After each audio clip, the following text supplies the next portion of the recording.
चांदी में भी आज काफी कमजोरी दिख रही है। हालांकि गोल्ड के मुकाबले लोग कह रहे थे कि गोल्ड सेल करे और चांदी को बाई करना चाहिए। नितिन जी, क्या राय है? चांदी अभी खरीदना चाहिए कि चांदी में भी रुकना चाहिए? क्योंकि गोल्ड गिरता है तो चांदी भी गिरेगी।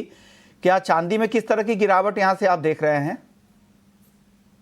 विष्णु जी, मैं चांदी से पहले आपको एक बात रिमाइंड कराना चाहता हूँ कि जो गोल्ड महाकुंभ का प्रोग्राम हमने किया था, उसमें जो मेजर एनालिस्ट की राय थी कि गोल्ड को सेल करके चलना चाहिए, चाहे किशोर भाई हो, चाहे मैं हूँ, चाहे कुणाल भाई हो। कुणाल भाई ने काफी फॉर्मली बोला था उस समय।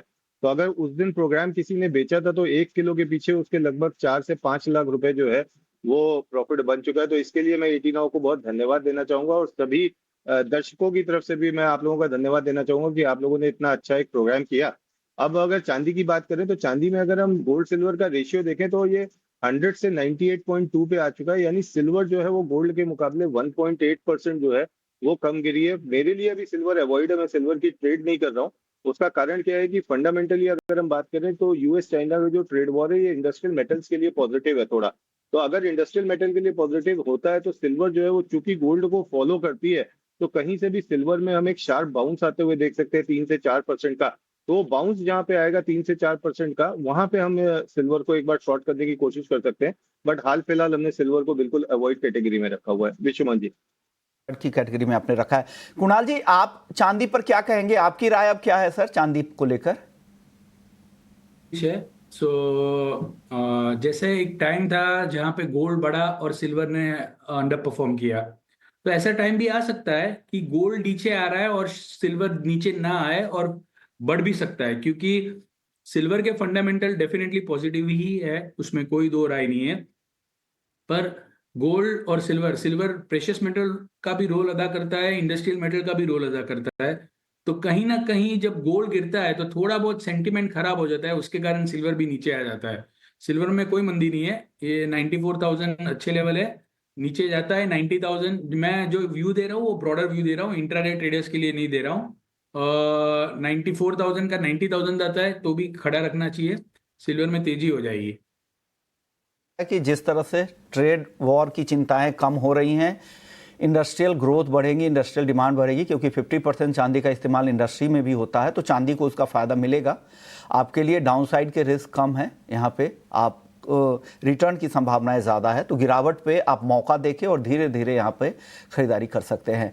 अब मनोज जी, आप बताइए चांदी पर आपकी राय आज के लिए भी बता दीजिएगा। जो आज ट्रेड करना चाहते हैं उनके लिए क्या राय है? मेरा मानना है कि 94,000 के आसपास अगर इंट्राडे में मिलता है सिल्वर तो ले सकते हैं।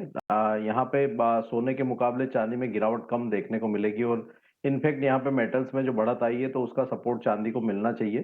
तो ब्रॉडर व्यू सिल्वर में यहाँ पे पॉजिटिव ही रहेगा, डिप्स में बाय की रणनीति बना करके चलना चाहिए। हमारा मानना है कि चांदी जो है सोने के मुकाबले आउट परफॉर्म करती हुई नजर आएगी आने वाले समय में। बता दीजिए मानव, आपकी राय क्या है चांदी को लेकर? जी बिल्कुल विश्वनाथ जी, जैसे गोल्ड सिल्वर रेशियो की बात हुई है, हमने रिसेंटली ही उस पर एक रिपोर्ट भी रिलीज की है, जहां पे हमारा मानना है कि रिसेंट जो हाई है गोल्ड सिल्वर रेशियो के 107 105, वो एक स्ट्रॉन्ग रेजिस्टेंस है। अब यहाँ से शायद पॉसिबल बहुत भी अगर ऊपर आती है 100 के आसपास वापस से, तो 92 से 88 का रेंज आ सकता है वापस, जो नियर टर्म सपोर्ट बनता है। तो बाय सिल्वर गोल्ड का स्टांस मेरा अभी भी रहेगा। आई थिंक पिछली बार भी हमने जो बात की थी यही स्टांस हमने मेंटेन करते हुए चल रहे हैं। तो 94,000 जैसे बाकी पैनलिस्ट ने कहा कि बहुत अच्छा सपोर्ट है, वहीं पे उसके आसपास थोड़ा आता है तो मेरे ख्याल से बाइंग का मौका ढूंढना चाहिए। 95,000 के आसपास का एक रेजिस्टेंस है, वो टारगेट बनता है, और नीचे में 93,100 एक अच्छा स्टॉप लॉस बनता है। 5,000 के टारगेट के लिए चांदी खरीदे, ये आज के लिए कॉल है। 1 से 2 दिन के लिए ये टारगेट मानव की तरफ से आ रहे हैं। चलिए आगे बढ़ते हैं। शुक्रिया नितिन जी, आपने वक्त दिया, गोल्ड और सिल्वर पे आपने अपनी राय रखी। हम अब अगले सेगमेंट की ओर बढ़ रहे हैं। आपका बहुत बहुत शुक्रिया, आपने वक्त निकाला। चलिए कच्चे तेल की बात करते हैं। एक